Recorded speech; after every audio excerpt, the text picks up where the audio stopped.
이제 히브리서는 13장 한 장을 남겨놓고 있습니다. 오늘은 12장 중심으로 해서 경주자의 세 가지 원리 또는 방법이라는 주제로 말씀을 좀 나누겠습니다. 오늘 첫 절이 이러므로라는 접속사로 시작을 하죠. 이러므로 우리에게 구름같이 둘러싼 허다한 증인들이 있다. 누굴 얘기하는 걸까요? 당연히 앞에 11장의 믿음의 전당에 열거된 수많은 믿음의 선배들을 얘기하는 겁니다. 그 믿음의 선배들은 같은 고난의 세상에서 살아냈던 방식은 원래는 믿음이라는 방식이었어요. 그러면 성경 기자는 왜 이런 식으로 설명하는가를 이유를 여러분들이 알아야 됩니다. 자, 우선 이렇게 구약의 성도들이 1세기 고난받던 그리스도인들에게 얘기하는 겁니다. 이렇게 구약의 성도들이 여러분들과 똑같은 고난의 현장이지만 믿음으로 살았듯이 여러분들도 믿음의 경주를 해야 됩니다라고 히브리 기자가 지금 쓰고 싶은 거예요. 그런데 여기에 아주 중요한 차이가 하나 있어요. 구약의 성도들이 믿었던 믿음과 히브리 기자가 신약의 성도들, 오늘 우리까지를 포함하겠죠. 당연히 우리에게 요구하는 믿음의 경주와의 사이에는 믿음의 내용이 달라요. 환경은 고난이라는 환경과 환난이라는 환경은 구약 때나 신약 때나 똑같습니다. 그럼 믿음도 똑같은 거지 무슨 차이가 있나? 정말 그럴까요? 한번 설명을 들어보고 다시 생각을 해보십시다. 구약의 성도들도 똑같은 고난과 환난이라는 상황 속에서 그분들은 정말 메시아, 히브리 말로 메시아죠. 그리스도가 오셔야 되겠다. 그래서 그들은 그 예수라는 분, 메시아라는 분을 약속으로 바라면서 믿음을 가졌어요. 그런데 이 글을 읽고 있는 첫 번째 독자들과 또 그 이후에 수많은 우리까지 이르는 독자들은 이미 그 약속대로 오신 예수님이라는 실제를 눈으로 보기도 했고 듣기도 했고 만지기도 했어요. 그러니까 그 구약의 바라만 보고도 믿었던 믿음이 아니에요. 우리의 믿음은 뭐죠? 이미 그 약속의 실체를 확증한 믿음이에요. 그러면 조건적으로 우리의 조건이 난 겁니까? 구약 성도들의 조건이 난 겁니까? 나 귀찮으세요? 마지막 날인데 협조 좀 합시다. 어느 조건이 난 거예요? 그렇죠. 뭘 비교하는지 아시겠어요? 그러니까 이렇게 얘기하고 싶은 거예요. 구약의 성도들은 11장에 쭉 열거되어 있지 않습니까? 허다한 증인들. 그 사람들은 그냥 그 약속을 보지도 못한 채 바라만 보고도 믿음으로 살았다 그 말이에요. 그런데 1세기 이 첫 독자나 우리는 이미 그 약속을 만지고 보고 목격한 실증과 실존을 확인한 자들이에요. 그럼 누구의 조건이 난가 그 말이에요?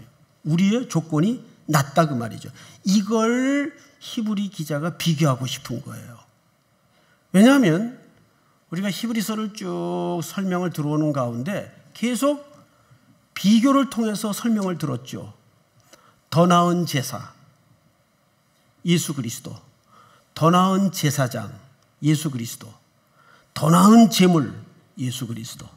그러니까 자꾸 모세의 율법의 내용과 그 완성의 실제인 그리스도와 비교를 통해서 누가 우월하냐?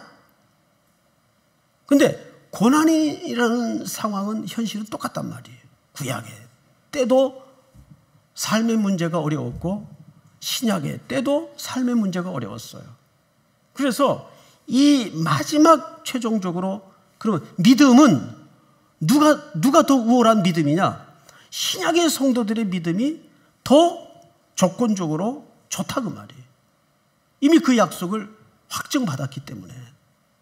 그렇듯이 그렇게 약속대로 완성되고 실현돼서 오신 예수님이 다시 반드시 오실 것이라는 이야기를 그렇게 하는 겁니다.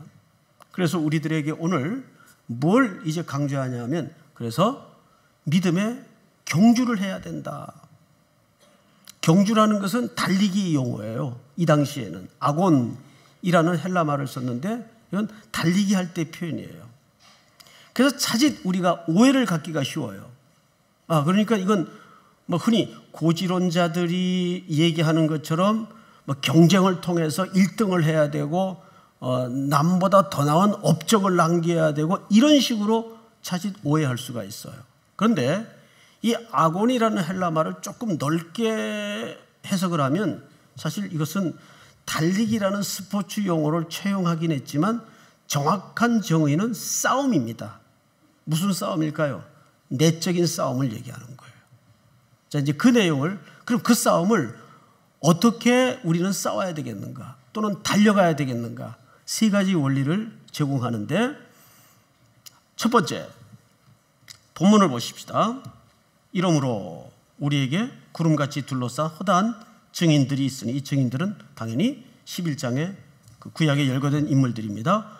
첫 번째, 모든 무거운 것과 얽매이기 쉬운 죄를 벗어버리라. 자, 한번 따라서 하십시다. 모든 무거운 것과 얽매이기 쉬운 죄를 벗어버리라. 이것은 경주 자체는 아니에요. 경주를 위해서 하나의 예비 동작 같은 소극적 명령이죠. 얽매이기 쉬운 것, 무거운 짐, 이게 뭘까요? 여러분, 지금 의자에 이렇게 편안히 앉아 계시죠?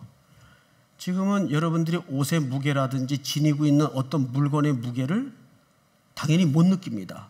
왜? 편안한 의자에 지금 앉아 계시니까. 그런데 신앙의 경주라는 것은 우리를 편안한 꽃침대로 부르신 게 아니에요. 만약에 이런 상황에 여러분들이 그렇게 앉아 계시다가 갑자기 대피해야 될 어떤 비상한 사태가 발생했다든지 누구가 갑자기 맹공격을 해서 내가 대피를 하거나 맞서 싸워야 될 일이 생길 때는 지금 입고 있는 복장이나 들고 있는 무거운 것들이 뭘로 작용이 됩니까? 걸리적거리죠. 짐이 되죠. 일단 그렇게 돌발적으로 어떤 싸움이 벌어지고 경주가 시작이 될 때는 이게 걸리적거리거나 또는 자기한테 경주에 방해가 된단 말이에요. 그러니까 여기서 말하는 것은 모든이라는 말은 어떤 특정한 걸 얘기하는 게 아니라 이 경주하는데 걸리적거리는 것이나 나를 연약함에 빠지게 만드는 어떤 죄들, 상황을 얘기하는 겁니다. 그게 뭐냐 이 말이에요. 여러분들한테 한번 질문으로 이 문제를 좀 들어가 보죠. 이렇게 한 해를 매듭 지을 때마다 양자 중에 어떤 생각이 드는가 혼자 한번 생각을 해보세요. 올해도 참 보람스러웠다. 참 최고의 해였다. 참 감사하다. 참 떳떳했다. 물론 이런 분들도 계실 거예요. 그런데 또 한켠에는 이런 분들도 있을 거란 말이에요. 또 후회스럽다. 조금 더 열심히 살 걸. 조금 더 게으르지 말 걸. 부지런히 떨 걸. 그때 그걸 했어야 되는데 후회 막급한 한 해 끝에 늘 떠밀릴 때가 있어요. 여러분들은 이 양자 중에 전자가 많아요? 후자가 많아요? 물어보나 많아죠. 저를 포함해서 후자 쪽에 느낌으로 한 해를 맞을 때가 훨씬 많을 겁니다. 자, 그러면 조금 더 들어가서 그런 후회들이 사실 우리 안에 뭘로 작용을 하나요? 그 어릴 적에 읽었던 이솝 우화 속에 여우와 포도라는 글이 있어요. 다들 아실 겁니다. 여우가 지나가다가 포도가 이렇게 높이 달려 있어요. 참 먹고 싶은데 현실은 안 되는 거예요. 그러니까 여우가 슬며시 돌아서면서 남긴 유명한 말이 있죠. 저건 어차피 쉬어서 먹지도 못할 건데 뭘 하면서 쉬지도 않는 포도를 비난을 하고 돌아서요. 이게 뭐죠? 내 안에 합리화예요. 인간이란 존재가 늘 그래요. 이런 거는 특별히 이 신앙과 종교 문제와 맞물릴 때는 상당한 상승작용을 합니다. 괴물의 방향으로. 이게 교회 안에도 내 개인적인 신앙생활 속에도 참 깊게 녹아져 있습니다. 여러분 가끔 뉴스 보도 같은 데서 아주 이상한 교주들, 허모씨 같은 사람들, 돈 내고 쫓아다니는 사람들 보면 이해가 돼요? 이해가 안 되죠.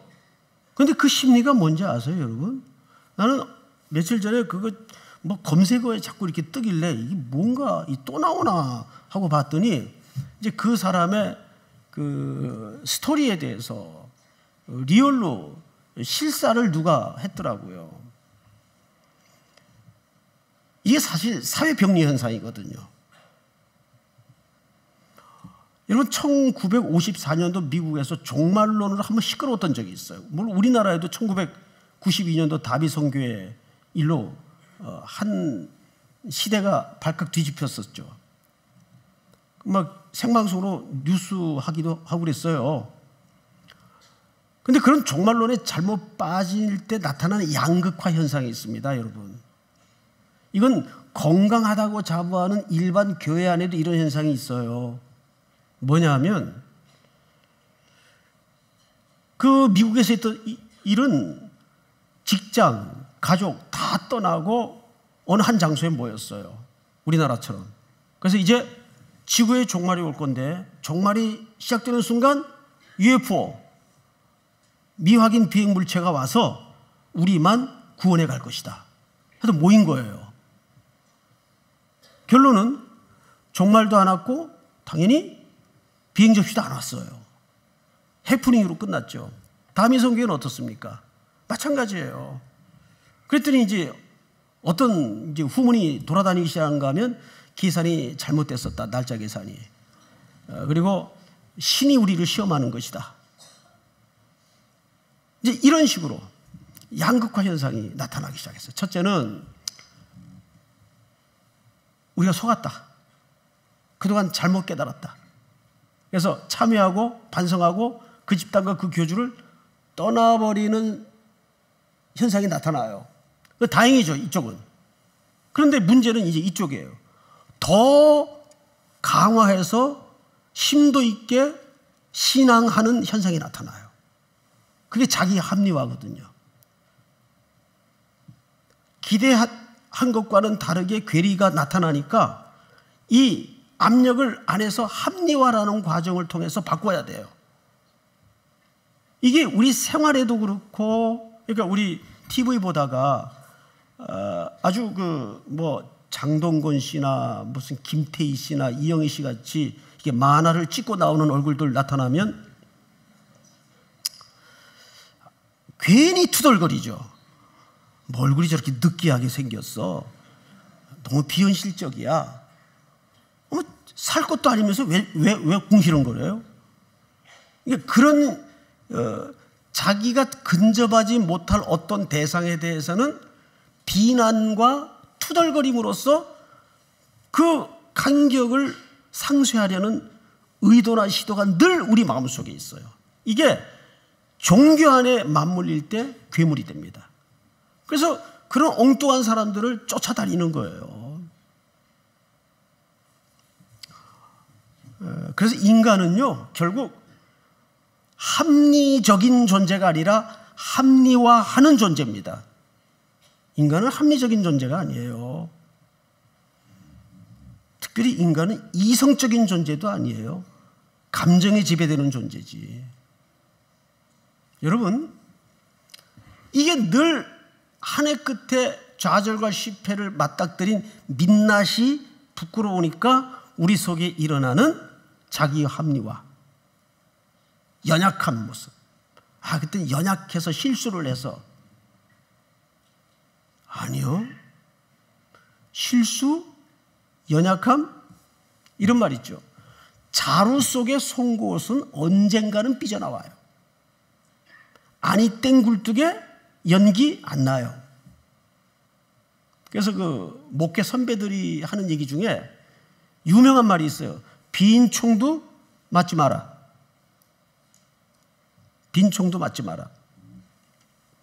그 말은 원인 없는 태도가 나오지 않는다, 그 얘기예요. 사실을 뒤집어 얘기하면. 자, 우리는 새해를 이제 몇 시간 앞두고 꼼꼼하게 냉정하게 말씀이라는 거울 앞에 자신을 밀어놓고 내가 한 걸음 진보하지 못하고 한 걸음 깊게 성숙으로 나아가지 못하는 무거운 것, 그리고 그것을 방해하는 얽매이기 쉬운 죄, 이건 뭔가? 내가 신앙의 경주자인데 하나님이 나를 소명하여 택해서 부르셨을 때에는 당연히 이 세상에 취해서 살라고 부르는 게 아니고 편안한 꽃침대로 우리를 부르신 것도 아닐 텐데 그것을 방해하는 내 삶의 언저리는 뭘까? 이것을 이 시간 정직한 마음으로 자기 내면을 물어야 돼요. 그 두 번째 원리가 뭐냐면 본문을 보십시다. 죄를 벗어버리고 인내로서 우리 앞에 당한 경주를 경주하며. 자, 여러분, 여기에서 경주가 본론이 아닙니다. 이 두 번째 원리에서 진짜 본론은 인내. 3절에서는 이것을 참다라는 표현을 썼어요. 이 참다라는 말은 히포메노라는 헬라 말을 쓰는데 이 말은 이런 정의를 갖고 있어요. 한번 따라서 해볼까요?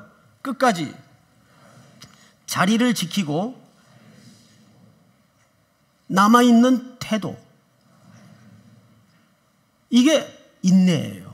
그러니까 이 말은 사도 바울도 빌립보서나 여타 자기 서신에서 자주 썼던 표현 중에 하나가 로마 병영 군대에서 사용하던 단어를 채택해 쓴 경우가 있어요. 그게 뭐냐면 너희는 굳게 서서 그랬어요. 굳게 서서. 그 말은 그냥 이렇게 맹하니 스탠딩, 서 있다, 이런 개념이 아니에요. 마치 그 로마 군인들이 전쟁을 할 때 진을 치고 항상 세 개의 열의 진을 쳐요. 맨 앞줄, 중간줄, 세 번째 줄. 그러니까 앞에 진이 무너지면 다 밀리는 거예요. 그래서 여기 참다라는 말은, 인내라는 말은 끝까지 그 자리를 지키고 남아있는 태도를 얘기하는데 버티는 걸 얘기해요. 어느 원로 목사님은 신앙이라는 걸 또 다른 표현으로 버티는 것이다, 견뎌내는 것이다. 우리가 던져진 이 세상의 구조는 마치 그 바다의 파도 같아요. 여러분, 바닷가에 가서 혹시 파도를 물끄러미 오랜 시간 구경한 적 있나요? 저는 한번 그 몸에 병이 생겼을 때 오래전에 좀 휴가를 얻어가지고 여수 바다에 가서, 그 여수 바다가 참 아름답잖아요. 바위에 앉아가지고 그 끝없이 펼쳐진 남해 바다를 보았어요. 두 가지 현상이 나타나더군요. 첫째는 수없이 파도가 밀려와서 때리는데 한 번도 같은 파도가 없어요. 다 달라요. 마치 그 세상살이 같아요. 파도가 다 달라요. 그리고 또 하나 현상은 자꾸 오라 그래요. 바다가. 들어와라, 들어와라 그런 거 같아요. 큰일 나겠더라고요. 오래 쳐다보고 있으니까. 그런데 여러분, 이 특별히 직장인들이 우리 교회에 많지 않습니까? 특히 젊은 직장인들. 젊은 직장인들이 여러 가지 아직 사회적으로 자리도 못 잡고 이직률이 높아요. 그리고 늘 직장에서도 그저 막내로 허드렛 일을 하다 보니까 항상 그 또라이 계열 밑에 가서 고생들을 많이 해요. 그걸 알죠? 제일 쉬운 건 이거예요. 간단히. 에이, 찢어버리고 김대리 너 혼자 다 해먹어. 그리고 딱 한번 성질 내고 나오는 게 제일 폼도 나고 스트레스도 해소가 돼요. 근데 딱 다음날 아침에 눈을 뜨면 현실이 부딪히고 월말 되면 청구서가 계속 날라오는 거예요. 그걸 이제 미국에서는 빌이라고 그래요. 빌. 그래서 미국에서는 그 빌 갚다가 인생 끝나요. 그래서 빌빌거리다가 끝난다 그래요. 빌빌거리다가. 이건 쉬워요. 찍고 에이 집어던지고 나오는 거 그냥 진짜 그 꼴보기 싫은 상사 얼굴에다 너 다 해먹어. 그러면 나오면 옆에서 잘했어. 속지 마세요. 토끼 같은 자식이 눈앞에 돌아서만 있고 자기만 바라보는 아내가 옆에 있어요. 그리고 쉽지 않아요. 진짜 어려운 것은 삶으로서의 순교입니다. 하나님이 서 있으라는 그 자리에 버티고 서 있는 거예요. 끝까지 자리를 지키고 남아있는 것. 이 태도를 얘기합니다. 자, 이런 설교를 듣다 보면 마음에 밀려오는 감정선이 하나 있어요. 답답하다. 신앙이라는 게 이렇게 그냥 기다리고 견디고 버텨야 되는 싸움이란 말인가? 안 믿을 걸. 이럴 줄 알았다면.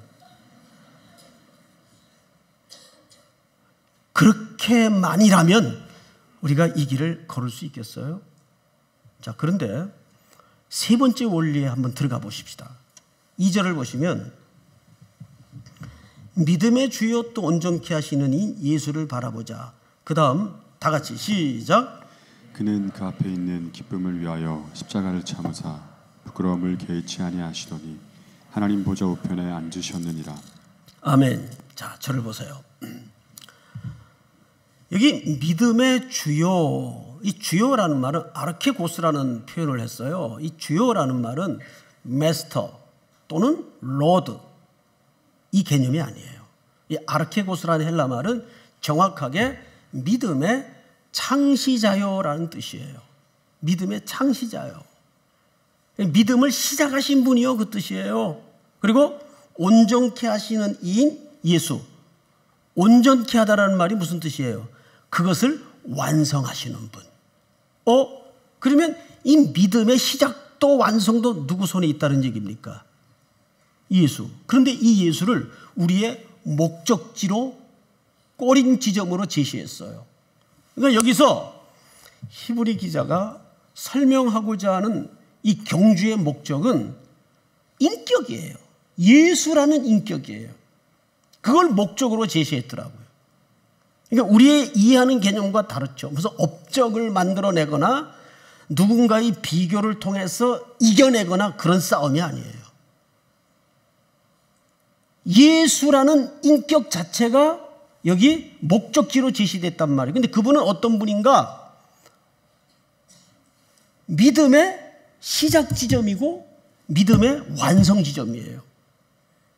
그러면 이 믿음이라는 말이 앞에 11장의 전부 주제예요.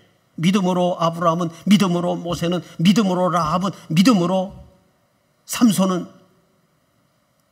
그러면 우리가 여러 인물을 말할 것 없고 대표적으로 두 분만 간단하게 한번 기억을 떠올려 보십시다.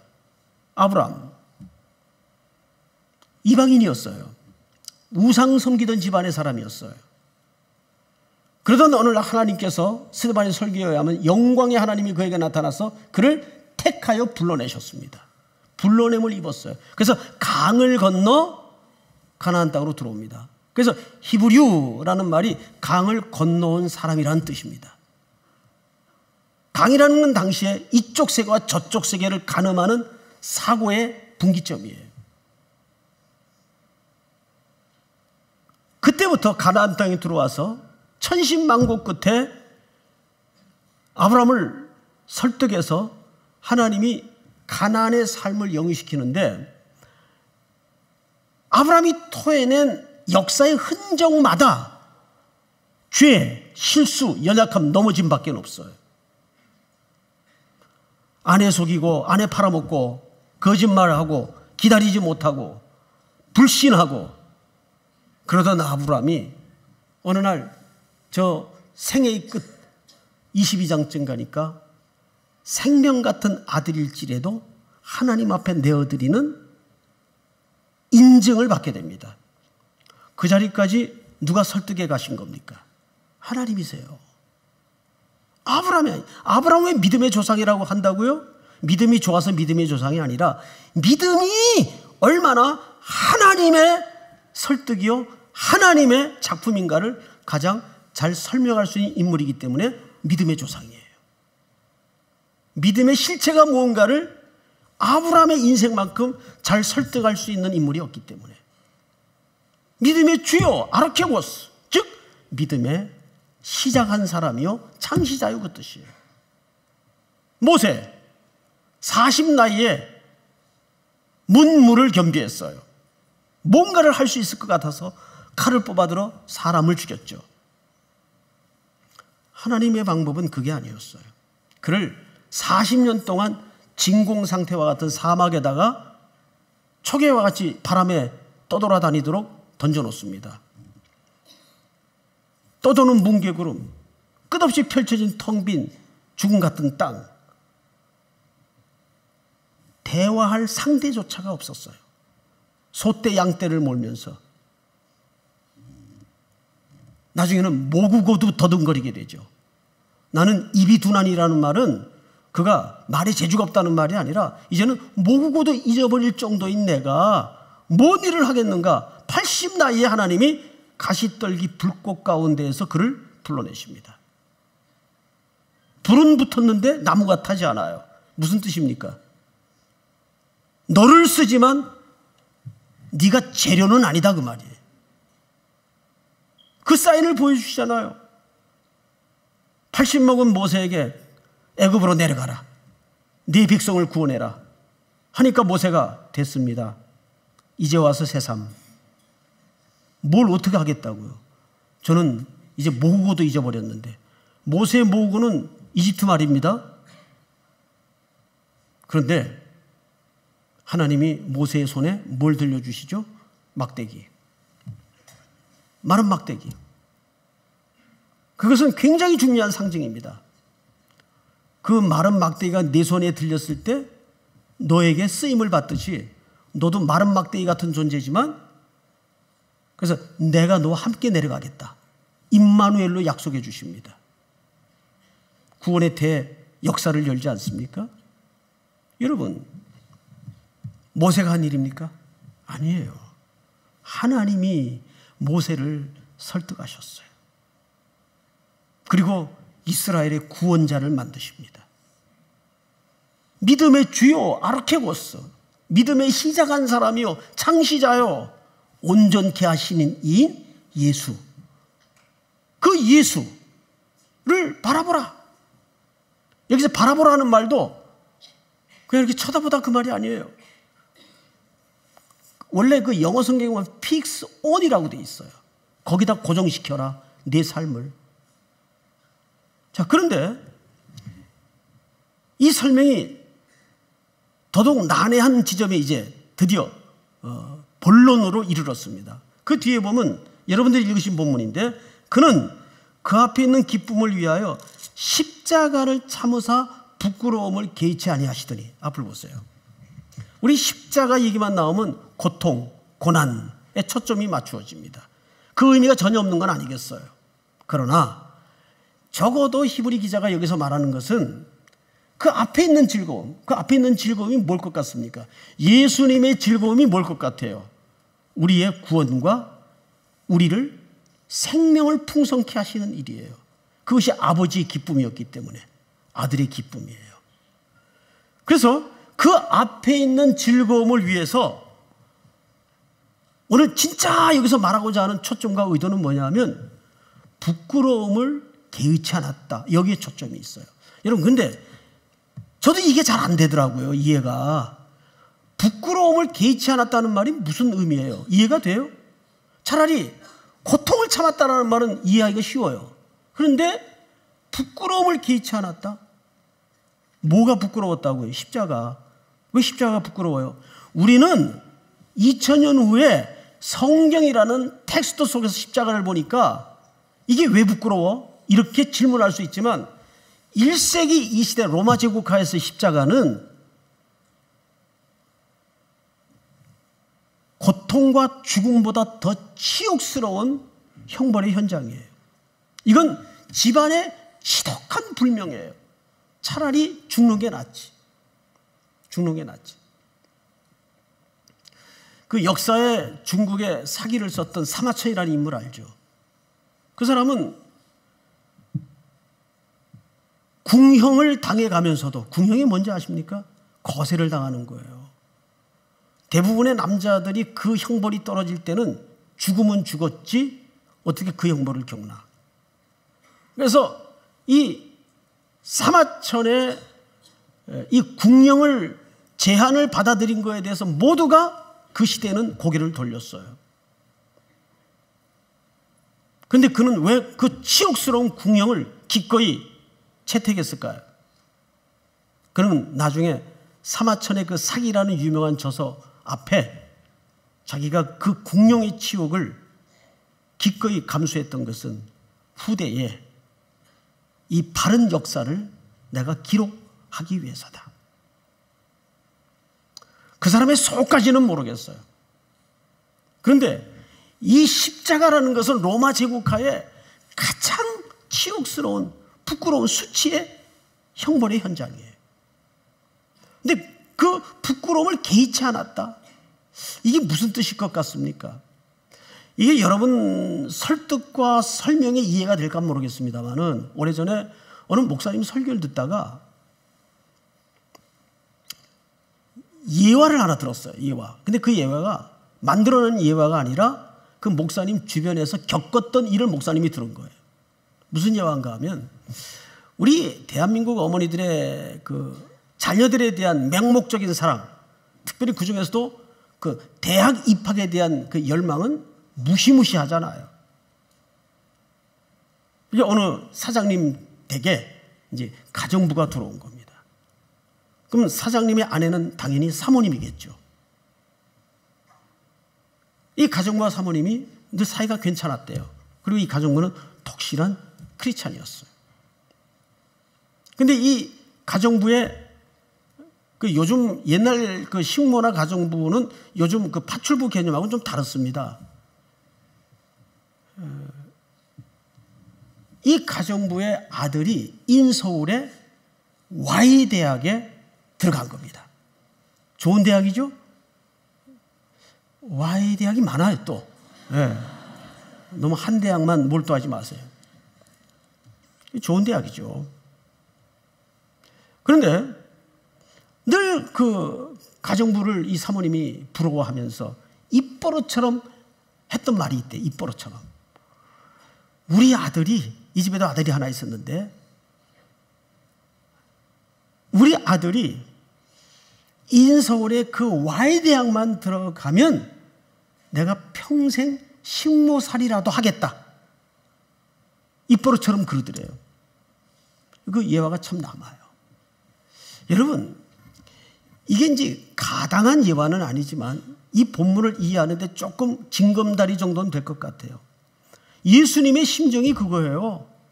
그 앞에 있는 기쁨. 내 자녀들이, 택한 백성들이 구원을 받고 나아가서 영원한 생명과 그 풍성함을 누릴 수 있다면 내가 그 시대에 가장 부끄러운 그 수치를 무릅쓰고라도 내가 그 십자가를 개의치 않겠다. 이해가 되냐고요. 그 부끄러움을 감내하는 게. 그러니까 그 부끄러움 이면에는 사실 무엇이 전제될 수밖에 없을까요? 우리를 그만큼 사랑하지 않으면 그런 표현과 맥락이 불가능한 겁니다. 난 그게 이해가 안 된다는 거예요. 아니, 내가 뭔데? 나를 위해서 그 부끄러움을 개의치 않으시다니. 그 이해가 돼요? 지금 그 표정이 정답이에요. 이해가 안 돼야 돼요. 나 이해가 안 되더라고요. 이해는 안 되는데 믿어져요. 주님이시면 그럴 수 있겠다. 여러분, 한 해 끄트머리에 떠밀려져서 좌절이 많겠죠. 후회도 많겠죠. 또 무너졌습니까? 예, 그럴 수 있어요. 그러나 그것을 합리화로 끌고 가지 마시고 말씀이라는 거울 앞에 자신을 냉정히 드러내서 내가 왜 실패할 수 없는 존재인가? 내가 왜 망할 수 없는 존재인가? 그 부끄러움을 개의치 않으신 십자가, 그 십자가 속에 부끄러움을 개의치 않는 그 담아진 사랑의 실체를 우리가 만날 때 우리는 결코 10번 무너져도 다시 일어날 수밖에 없는 거예요. 믿습니까? 새해를 그렇게 맞는 우리 모든 성도들, 우리 청년들이 될 수 있기를 주님의 이름으로 축복합니다. 다 일어나십시다. 2017년도 마지막 예배입니다. 십자가의 전달자.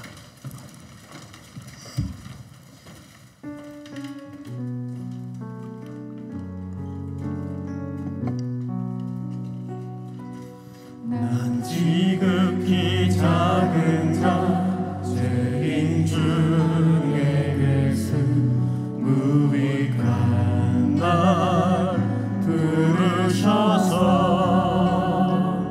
간절한 기대와 소망 부끄럽지 않게 십자가 졌게 하셨네.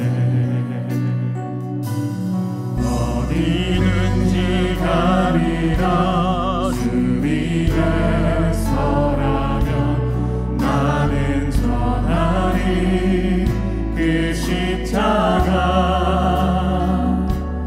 내 몸에 맨 십자가 그 보혈의 향기 온 세상 채울 때까지 살아도 주를 위해 주를 위해 죽어도 주를 위해 살아주리라. 난 주의 것 십자가의 능력 십자가의 소망 내 안에 주가 사시는 것. 난 지극히 작은 자, 죄인 중에 예수 유익한 나 부르셔서 간절한 기대와 소망 부끄럽지 않게 십자가 졌게 하셨네. 내 사랑 나의 십자가, 내 사랑 나의 내 사랑 나의 십자가. 내 사랑 나의 십자가. 우리 다 고요히 머리 숙여 마지막 기도를 하나님께 올리겠습니다. 오늘 마지막 예배를 통해서 주신 말씀을 세 가지 원리로 기억했으면 합니다. 모든 무거운 것과 얽매이기 쉬운 죄를 벗어버리십시다. 인내로서 우리 앞에 당한 경주를 경주합시다. 끝까지 자리를 지키고 남아 버티는 경주를 하십시다. 거대한 세속의 쓰나미 앞에 무너지는 성도가 되지 맙시다. 그러기 위해서는 우리는 그 십자가의 사랑, 의미를 알아야 됩니다. 믿음의 주요, 또 온전케 하시는 이인 예수를 바라보자. 그 앞에 있는 기쁨을 위해서 부끄러움을 기꺼이 개의치 않으셨습니다. 그 사랑의 실체가 참 신비롭기만 합니다. 우리가 뭔데? 이 시간 다 같이 한번 소리내어 통성으로 2017년도 마무리를 간절한 기도로 올리겠습니다. 다 같이 기도하겠습니다. 사랑하시는 아버지 하나님, 은혜를 감사합니다. 오늘 또 위대한 시간을